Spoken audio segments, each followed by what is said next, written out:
morning, sir. Yeah, morning. What is your name and can you tell us a little bit about yourself? Okay. My name is Honorable Ikechukwu Obo Michael. Yeah, that is my name. Okay. And where are you from, sir? I'm from Obo in Olumba, Anambra State, Okay. Nigeria. Okay. Now, what is the nature of your business? Okay. The nature of my business, I deal in motor parts, motor spare parts. Okay. Anyone in particular? Can you be specific? Yeah. On the parts? Basically on big trucks like Mandizel, Okay. DAF, Stagania, big trucks, mainly in big trucks. Okay. Mainly in big trucks. All these Mac, all these lorries, big lorries. Heavy duty trucks. Yes, heavy duty trucks. Okay. And some of the parts you deal on, can you tell us about some of them? Maybe Yeah. like their names and... Okay. We are doing on blade pad. You can see them there. Okay. Fuel pump, shaft, gears, Okay. metals, gaskets. So it's what we are doing on. Okay. For how long have you been doing this business, sir? Okay, I came to Lagos 1994. Then I served my master from 1994 to 2002. So my master settled me. Now I started my own business in 2003, August 2003. That's when I started my business. For the past 17 years now, Yeah. you've been into the business. Yes. Now, at what point, before you started, at what point did you realize that you want to go into business, not something else? Basically, we Igbos, especially Anambra, we believe in trading. So after my secondary school, so I decided, my parents decided, and I too decided to go out and serve my master so that I can able to help the family in future. So that's why I made up my mind, and my family made up his mind too, that I should go and serve my master so that I can able to assist the family on living. Now, you've been into the business for the past 17 years. I'm sure it has not been all smooth. Yeah. Yeah, so can you tell us about some of the challenges you faced along the line? Yes, I must tell you the truth. I started my business in 2003, August, and get to 2004, I started traveling to the abroad. I have been into China, I have been into India, I have been into Turkish, I have traveled to England, and things have been moving smoothly. But I must tell you, since you start having difficulty in the business, I must tell you it's from maybe 5-6 years back now. And the challenges we are facing is number one, exchange rate. Okay. Exchange rate is a very big problem to us. Okay. Then secondly, when your goods will be back to Nigeria, we are facing a lot of challenges in our seaport to bring the goods out. So it has been a very big task to us. So don't know why our government is not helping, especially we and being into business. We are facing a lot of difficulty to bringing goods out. It's a very difficulty to us. The exchange rates, that's where we are getting difficulty in our business. Apart from those things, other things are moving smoothly. But these two things are major things, the challenges every of us that into business are facing. So in those areas, I'm asking the government to intervene and to help so that they are able to easy for us and easy to people that are coming to buy the market too. Because when you get money in a very high rate, it will make you Also sell their goods at a higher price. So then, secondly, when your goods will be alive, to bring it out, a lot of expenses, a lot of expenses are there. So all these things, when you join these two together, it will make your cost of price of your goods to go higher. So please, we are asking endurance for the government to assist us in that area so that it can be easy for every one of us who want to buy the pass. Likewise, other businesses. So that is area we're having difficulty. Okay, you made mention of two key challenges we face as a businessman in Nigeria. Yes. The exchange rate, and also the problem at the seaports of clearing your goods. Clearing the goods, yes. Now, in your own experience, how do you think the government should come in and assist us? What do you expect them to do in order to make these two things, these two challenges go away so that businesses can run smoothly for the average black man? Good. Number one, the federal government should look into, especially in seaports, at least talking to the customs, bringing the duty of the goods down. If the duty of the goods is down, automatically the goods, after you clear it, your cost price will be down. Then, in terms of exchange, now $1 as of today is almost 480 per 100 naira. So the goods you may be getting in rate of, for instance, $5 in abroad, when dollar was 160, 170, 180, 220, and the price of goods are not yet changing abroad. Now, what makes the goods goes higher because of the exchange? For instance, when dollar was 180, when you bought a goods of $5, 180 by 5, that should be 180 times 5. 180 times 5. That should be 900. But now you can get the same goods in rate of 480 times $5. It's about 2,400. So you can see the difference. So we are asking the government, please let them know what they are going to do in dollar, so that we businessmen can be getting dollar from our banks, so that the banks can be giving us dollar in a very good cheap rate, so that we can able to get the goods from abroad in a very cheap rate. So those areas I'm asking government to look upon and to look into and know what to do. Now, when black people, when they own more businesses or when they have more businesses, how do you think it will affect the economy of the black community? That is, having more businesses owned by black people, how will it help the nation? Yeah, it will help the nation by having more goods, black people having more goods. Let me use an example in Nigeria. Like, for instance, when dollar was 160, I employ about 4 or 5 people working under my company. But since the dollar goes up, I cannot be able to pay them. Now, I'm having only 2 workers, even the 2 I'm having now with my boys.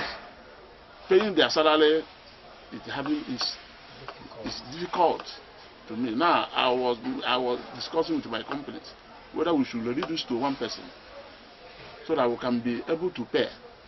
So, for instance, if these things are going well as supposed to be, I must have more workers. So they will be feeding under me, working under me, paying them. From that shows that is employment in Nigeria or in black Africans. But when things are not going well, okay, for instance, now I overheard that the banks, let me not just mention them. Okay. Let me use them as a bank an example. I overheard This means over 1,000 people. Workers. This means 1,000 workers. Why? Because of number one, business are not flowing as much as it is supposed to. Number two, because of this exchange of dollars, things are too difficult to bank. Now, because of the bank are not meeting up from the black people that are doing business with them, the money are not loading as supposed to be loading. Things are not coming as it's supposed to be coming. So you can't blame them to sack most of the workers so that they are able to pay the ones that are working with them. So that is areas the government should intervene very well and help, especially the masses, especially the business people, so that employment will be in the country. So that is areas I'm looking upon. So in essence, you're telling us that when black people own more businesses, it will create employment. Opportunities. Yes. And this can only happen if the government has a good operational system for the black people, to run business. Okay. Now, how can black-owned businesses that are owned by black people, how can we connect with one another all over the world? Let's say you have your own businesses here, and someone in another country, a black man, also owns a business. How do you think it will be easy for you to be able to communicate or connect with that person? Yeah, like what you are saying, we in Nigeria, like me, there is a time I have about 3 or 4 branches in West Africa. Like I was having a branch in Congo, having a branch in what do I call it? Angola, having a branch Cotonou, having a branch at Benin Republic. But because of the difficulty of the business, the exchange rate, because of the exchange rate, because of the cost of doing the business, the money that I was been loaning before, for instance, I was loaning like 20 million naira, and as of that time, well, dollar was 150, 160,000, 160 naira per naira. I can able to buy over $200,000. Maybe if I want to make order in China, I want to make order in India, or part of the country that I am traveling to do my business. Okay, now I can able to use over 20 million to raise over $200,000. Then I will shift one container to Angola, one container to Abidjan, one container to Togo. And why others are coming back to Nigeria? But because of the exchange rate, I cannot able to meet up. At least I have closed down 2 of my branches. Because of the exchange rate, I cannot able to pay the workers over there. Because of the money that I used to do the business, cannot able to get the dollar as much I've been getting before. So that makes other part of the Africa, part of the branches I have to do. So for instance, that the money, the exchange rate is very okay as like before. Those countries, those blacks, then likewise even my customers, then will come to Nigeria and buy the goods. We are giving them credit over millions of naira, but because of this exchange rate, no more giving them credit anymore. Because of the exchange rate, I cannot able to get as many as containers as supposed to get in a year. For instance, if you like before when dollar was okay, in a year I may get up to 15 containers. So I can able to be giving credit, and when you sell you bring money. But now, in a year I cannot make up to 5 containers. So those people that are always giving credit, it's affecting them out of other countries. So that is the difficulty we are facing. So we are asking government to intervene. still doing our business as usual. We have been doing it before. At least a year I can get up to 15 containers. So somebody in Abidjan, I can give you 1 container. Somebody in Togo, I can give you 1 container. Somebody in part of Africa, I can give you because I have excess goods. But for now, I cannot able to do that. Even to me, I cannot able to send goods down to other my branches. So it's best thing to do is shut them down. The things will summarize. Okay, let's say a black person. What advice will you give to that person if he or she wants to start a business? What advice will you give based on your experience in this kind of business? What advice will you give to the person that wants to start up a business? Yeah, the advice I will give the black man who wants to start a business. Number 1, seek the face of God. Because we Africa believe in God. Then secondly, you should work hard. Work hard so that you can be able to achieve it. Then thirdly, be self-contented and self-controlled. You have to know minus and plus. When you get a goods, for instance, because I must tell you, there are some people who doesn't know the cost price of their goods. Some people may get goods 10 naira and sell 8 naira. Automatically, you are losing. So my advice for them be adequate calculating. To be well informed. To be well informed. You understand? So that is my few advice I should give who is African man or black man who wants to start a business, and seek for help of government to make you to escalate very fast. Any advice generally to the black community? What advice would you want to give generally, apart from business oriented? Any advice for the black community in general? Advice I will give blacks in general. Number 1 is, like as I said before, be prayerful, be industrious. Never you relax on human being. You know, be prayerful, and also ask the government to help. You understand? So I think that's the few advice I will give. Okay, can you show us some of the items you deal on? Okay, like this.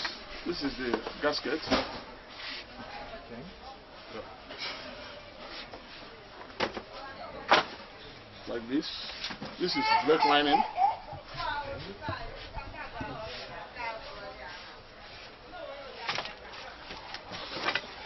Like this is arm. Low arms.